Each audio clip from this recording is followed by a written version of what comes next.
Bismillahirrahmanirrahim. Assalamualaikum warahmatullahi wabarakatuh. Alhamdulillah. Wa asyhadu an la ilaha illallah wahdahu la syarikalah. Wa asyhadu anna Muhammadan abduhu wa rasuluh sallallahu alaihi wa ala alihi wa sahbihi wa sallam. Amma ba'd, para pendengar yang dimuliakan oleh Allah tabaraka taala, di kesempatan yang baik ini kita akan membaca soal jawab yang terkait dengan dua hari raya.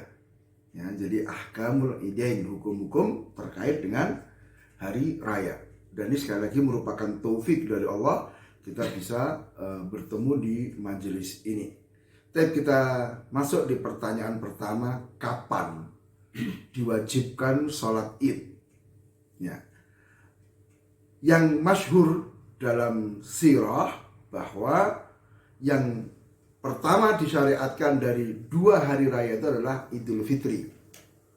Ya, karena ditetapkan pada tahun kedua Hijriyah. Ini pendapat dari Al-Hafidz Ibnu Hajar. Kemudian yang kedua, apakah sholat id itu hukumnya wajib atau sunnah? Nah, ini ada perbedaan pendapat ya di kalangan para ulama. Ada yang mengatakan wajib, ada yang mengatakan sunnah. Ya, yang wajib itu memiliki dalil-dalil yang banyak. Karena Rasul perintah untuk wanita-wanita yang haid saja untuk hadir di lapangan menyaksikan sholat id. Wanita-wanita yang dalam pingitan juga diminta untuk keluar gitu.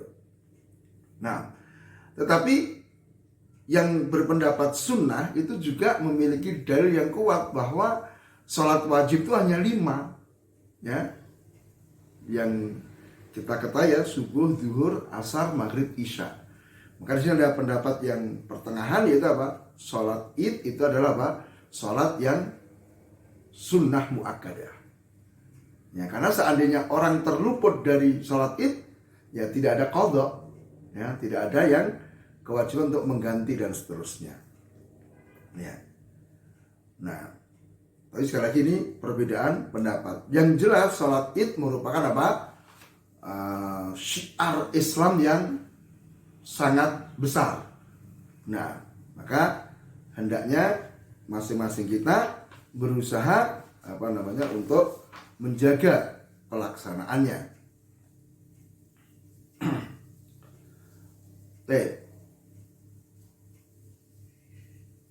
Kemudian pertanyaan berikutnya, apakah sholat id itu diwajibkan bagi wanita? Seandainya wajib, apakah wanita sholat di rumah atau di musola? Ya. Sholat id tidak diwajibkan bagi wanita, tetapi hukumnya sunnah. Ya. Wanita mengerjakan sholat id di musola, di lapangan bersama kaum muslimin. Ya, karena Nabi SAW memerintahkan mereka tentang hal itu. Ya, tadi sudah saya singgung, sampai wanita-wanita yang sedang haid pun diminta untuk datang ke lapangan. Nah, tentunya ketika wanita hadir sholat id di lapangan, ya betul-betul memperhatikan hijabnya, memperhatikan penampilannya, hendaknya tertutup auratnya, tidak memakai wangi-wangian dan seterusnya. Ya, jangan seperti kondisi yang banyak terjadi pada saat ini, di mana para wanita hari ini keluar ke lapangan sholat id dengan penampilan yang menimbulkan fitnah. Nah, kemudian jika seorang wanita mengalami kesulitan atau tidak mampu untuk pergi ke lapangan pelaksanaan sholat id, ya karena dikhawatirkan fitnah, apakah dia boleh sholat di rumah? Nah, maka di sini ya tidak mengapa ya, ketika memang seseorang mengalami kesulitan sehingga dia tidak mampu untuk datang ke lapangan, maka silakan dia sholat di rumah. bisa dia sholat sendiri, bisa berjamaah dengan yang lainnya. Ini pendapat dari Syekh bin Baz rahimahullah ta'ala. Ya, juga pendapat Syekh Muqbil rahimahullah. Jadi kalau dikhawatirkan fitnah, ya wanita itu sholat di masjid atau di rumahnya. Kemudian apakah disyariatkan untuk mengajak anak-anak kecil untuk menghadiri sholat id? Nah, maka diriwayatkan oleh Imam Al-Bukhari rahimahullah bahwa Ibnu Abbas menceritakan, aku menyaksikan id bersama Nabi SAW. Atau dia ditanya, apakah engkau menyaksikan id bersama Nabi SAW? Maka beliau menjawab, iya. Kalau bukan karena diriku yang masih kecil, aku tidak mempersaksikannya.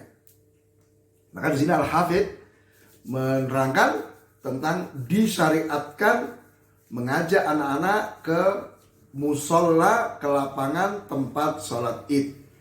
Ya, ini dalam rangka untuk mencari keberkahan, juga untuk menunjukkan syiar-syiar Islam ya, karena semakin banyak yang hadir, maka itu semakin besar pengagungan terhadap syiar Islam tersebut. Ya, sampai tadi dikatakan wanita-wanita yang sedang haid pun diminta untuk menghadirinya.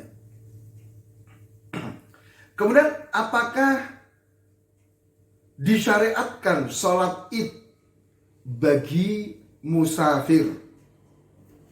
Ya.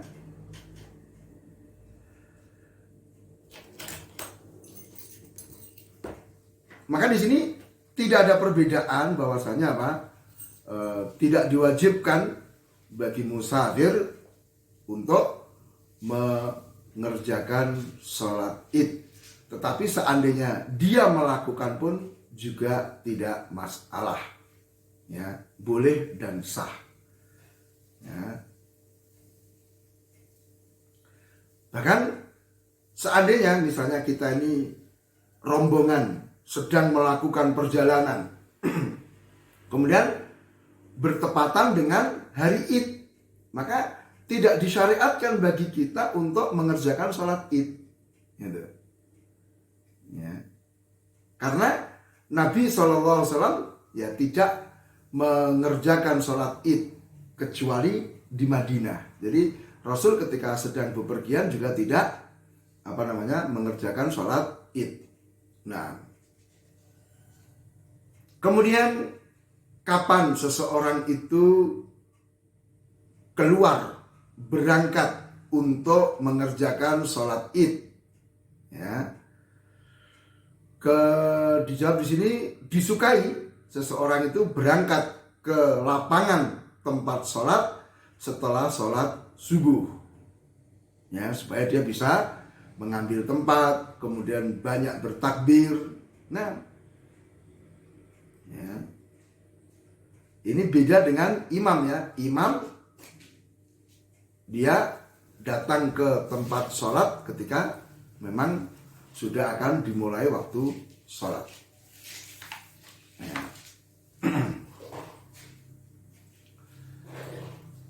Sehingga di sini termasuk hal yang sudah dilakukan oleh para pendahulu kita, bahwasanya imam itu keluar dari rumah itu ya kira-kira nanti sampai di lapangan tempat sholat itu langsung dimulai sholat gitu. Jadi misalnya sholat itu dimulai jam 7, kemudian jarak rumah imam dengan lapangan itu 30 menit ya, maka imam itu keluar dari rumah berarti jam 6.30 begitu ya. Dan hendaknya imam ini juga memperhatikan jangan tergesa-gesa untuk berangkat dan memulai sholat ya, nanti melihat kemaslahatan yang ada di masyarakat. Terlebih nanti kalau sholat Idul Fitri, nah, agar manusia ada kesempatan untuk membayar zakatul fitri. Kemudian apakah Nabi Shallallahu Alaihi Wasallam berkhutbah dalam sholat id di atas mimbar? Ya, maka tidak ada mimbar yang dinaiki oleh beliau dalam khutbah sholat id. Ya, juga tidak pernah dikeluarkan mimbar Masjid Nabawi ya ke lapangan tempat sholat id. Jadi beliau Sallallahu Alaihi Wasallam ketika berkhutbah ya berdiri saja di atas tanah. Nah, ya, ini yang dilakukan oleh Rasul Sallallahu Alaihi Wasallam. Kemudian pertanyaan berikutnya ini berkaitan dengan id kita besok. Lawistama al-id wal jum'ah fama hiyal ahkam muta'alliqah bidzalik. Seandainya hari raya bertepatan dengan hari Jumat, apa hukum-hukum yang berkaitan dengannya? Seperti besok itu kan kita hari raya, pas hari Jumat juga. Maka pertama, orang yang menghadiri sholat id, jadi orang yang ikut sholat id, maka mereka mendapatkan rukhsah, keringanan untuk tidak menghadiri sholat Jumat. Cukup bagi dia sholat zuhur pada waktu zuhur. Jadi jangan salah persepsi ya. Oh sudah sholat id paginya maka kita nggak sholat zuhur, itu keliru. Kita keringanannya apa? Tidak sholat Jumat. Dan seandainya ada orang yang mengikuti sholat Jumat ya nggak apa-apa. Ini keringanan. Kemudian orang yang tidak ikut sholat id maka dia tidak mendapatkan keringanan, sehingga tidak gugur baginya kewajiban sholat Jumat. Maka hendaknya dia segera menuju masjid untuk ikut sholat Jumat. Ya. Kemudian diwajibkan bagi imam masjid, masjid jami begitu, untuk melaksanakan sholat Jumat pada hari itu juga. Ya, jadi pelaksanaan sholat Jumat tetap dilakukan. Gitu. Adapun tadi orang yang sudah sholat id, dia dapat keringanan untuk tidak menghadiri sholat Jumat, gitu. Tapi sholat Jumat tetap ada karena ini termasuk syiar juga, gitu. Ya. Nah, kalau kemudian misalnya ternyata nggak ada yang datang misalnya, ya sudah sholat duhur gitu. Ya.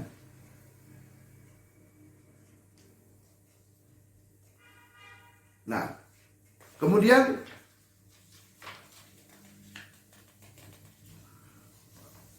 tidak disyariatkan adzan pada waktu itu kecuali di masjid. Ya, masjid yang dilakukan padanya sholat Jumat. Ya, jadi tidak disyariatkan adzan untuk sholat zuhur.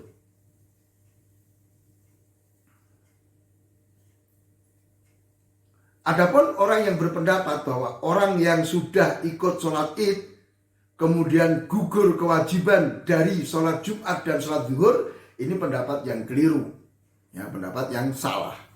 Nah, kemudian apakah diwajibkan melaksanakan sholat zuhur berjamaah bagi orang yang telah melakukan sholat id? Maka kata Syekh bin Baz, ya kalau memang dimudahkan itu lebih utama ya, mengerjakan sholat zuhur secara berjamaah. Kalau tidak mampu, nggak mudah ya silakan dia sholat sendirian. Kemudian, apakah termasuk sunnah berangkat ke lapangan sholat id itu dengan berjalan kaki? Ya, jadi mana yang lebih afdal? Kita berangkat ke lapangan dengan berjalan kaki atau naik kendaraan? Nah, maka mayoritas ulama menyukai, menganggap mustahab ya seseorang itu berangkat ke lapangan dengan berjalan kaki. Ya, hendaknya juga makan sesuatu sebelum berangkat, ini untuk sholat Idul Fitri. Gitu. Dan lebih disukai untuk tidak naik kendaraan, kecuali karena memiliki udzur. Nah, ya ini pendapat Imam At-Tirmidzi. Ibnu Munzir mengatakan bahwa berjalan kaki menuju lapangan sholat Id itu lebih bagus, lebih dekat kepada sifat tawadhu. Tetapi seandainya orang mau naik kendaraan juga nggak apa-apa, kata beliau.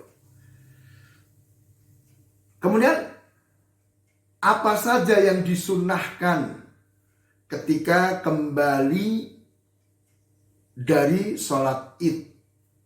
Ya, maka di sini kita dapatkan bahwasanya Nabi SAW itu mengambil jalan yang berbeda. Jadi berangkat misalnya melewati jalan A, maka nanti baliknya melalui jalan yang lain.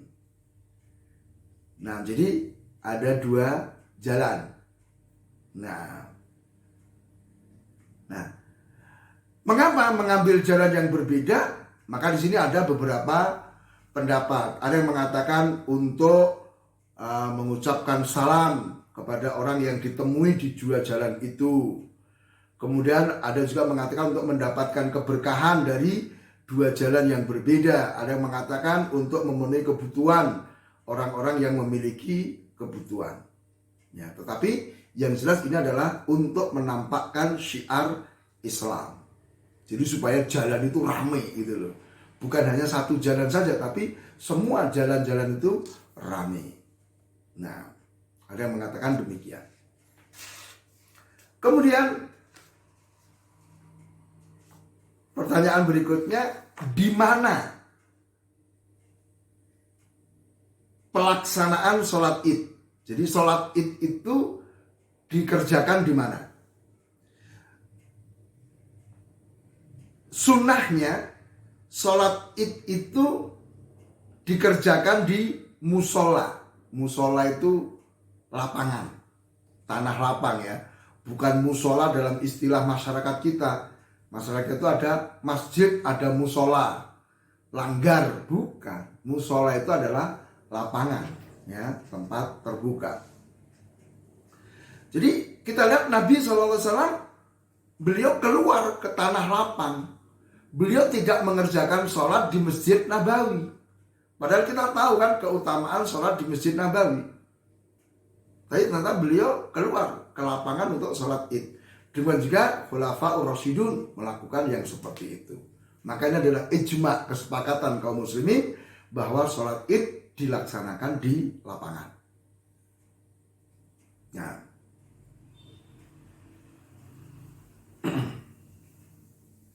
bahkan Syekhul Islam Ibnu Taimiyah mengatakan telah mutawatir bahwa kaum muslimin itu mengerjakan sholat, ya, sholat hari raya di lapangan di luar kota Madinah.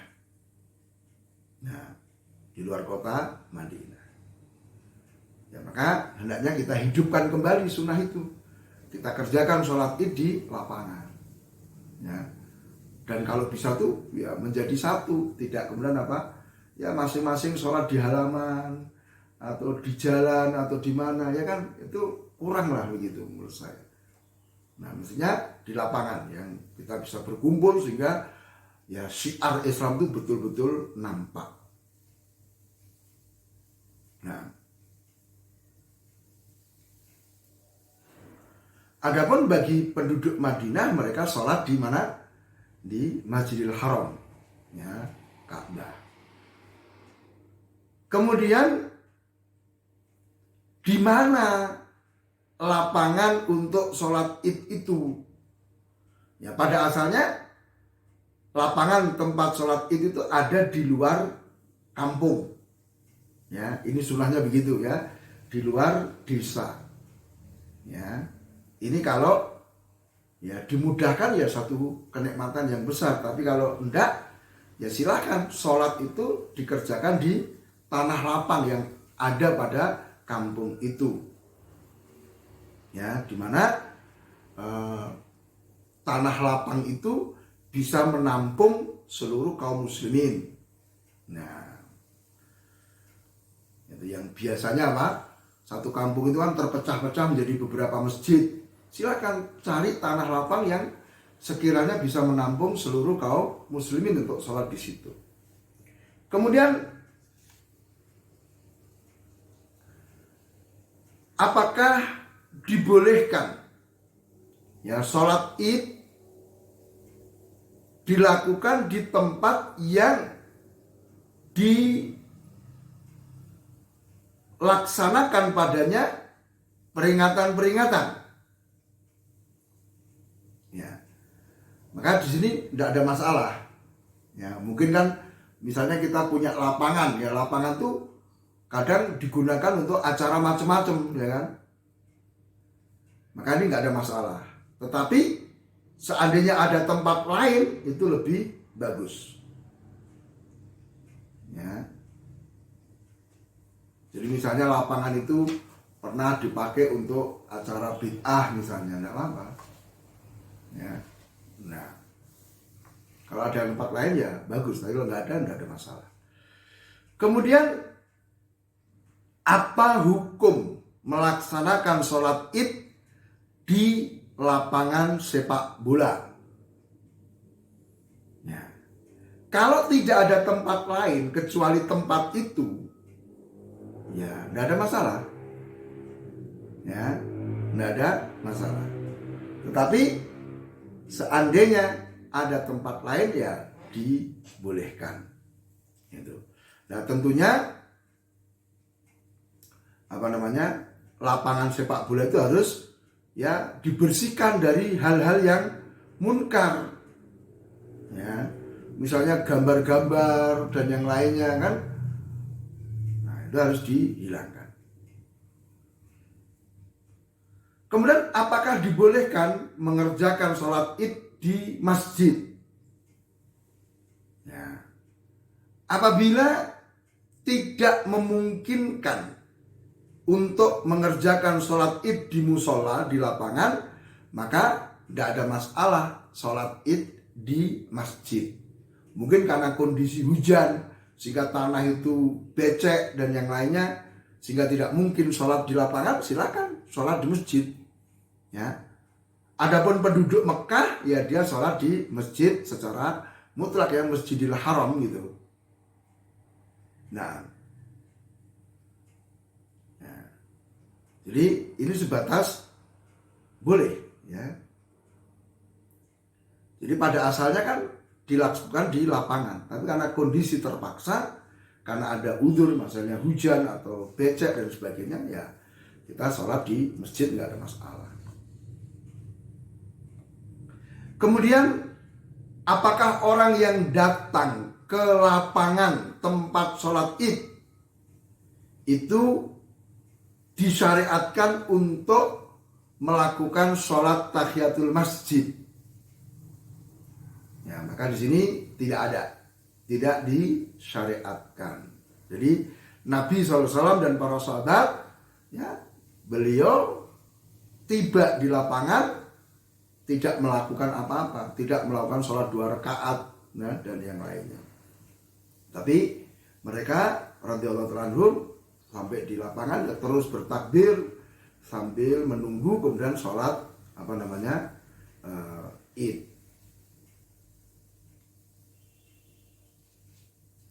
Ya, jadi yang disunahkan justru apa? Ketika sampai di lapangan ya dia duduk.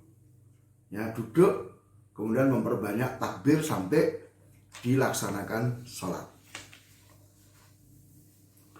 Kemudian apabila sholat id dilakukan di masjid, maka apakah disyariatkan untuk sholat tahiyatul masjid meskipun di waktu yang dimakruhkan untuk sholat? Ya, maka di sini sholat id kalau dikerjakan di masjid maka disyariatkan untuk orang yang datang ke masjid untuk melakukan sholat tahiyatul masjid meskipun dia datang pada waktu yang dilarang untuk sholat padanya. Ya, karena ini merupakan sholat yang memiliki sebab. Itu apa? Karena masuk ke masjid, maka disyariatkan untuk sholat tahiyatul masjid, yaitu 2 rakaat sebelum duduknya. Kemudian kapan waktu dimulainya sholat id dan kapan berakhirnya? Maka para ulama ahli fikih bersepakat bahwa sholat id itu tidak dikerjakan sebelum terbitnya matahari atau pas terbit matahari, tidak. Jadi dilakukan sholat id ketika apa? Matahari sudah muncul, naik kira-kira 1 tombak. Ya, kira-kira 1 tombak dalam pandangan mata manusia. Nah, itu awal pelaksanaan sholat id, ya, ketika matahari sudah naik setinggi 1 tombak.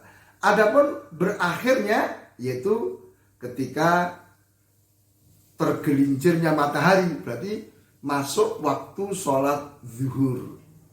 Jadi misalnya nggak apa-apa pelaksanaan sholat id itu karena satu hal, saya dilaksanakan jam 9, jam 10 gitu, nggak apa-apa, boleh. Itu masih waktu sholat id. Ya, jadi batas akhirnya masuk waktu sholat zuhur. Kemudian apa alasan pelaksanaan sholat Idul Adha itu disegerakan, sedangkan sholat Idul Fitri itu dimundurkan? Ya, adapun sholat Idul Fitri itu agak diakhirkan, itu untuk memberi kesempatan bagi kaum muslimin mengeluarkan zakatnya. Ya, karena waktu yang paling afdal untuk mengeluarkan zakat itu adalah sebelum pelaksanaan sholat id. Adapun disegerakannya sholat Idul Adha itu agar kaum muslimin mendapat kesempatan untuk penyembelihan kurban. Ya, karena tadi kalau Idul Adha kan kita tidak makan kan, tidak makan ketika berangkat sholat, dan disunahkan apa? Untuk kita itu makan yang pertama adalah dari hewan sembelihannya. Maka nanti sholat idnya itu disiangkan, ya nanti kaum muslimin merasa keberatan gitu, maka disegerakan. Kemudian pertanyaan berikutnya, untuk orang yang tidak tahu telah masuk hari raya kecuali setelah tergelincirnya matahari. Jadi orang tuh nggak ngerti kalau sekarang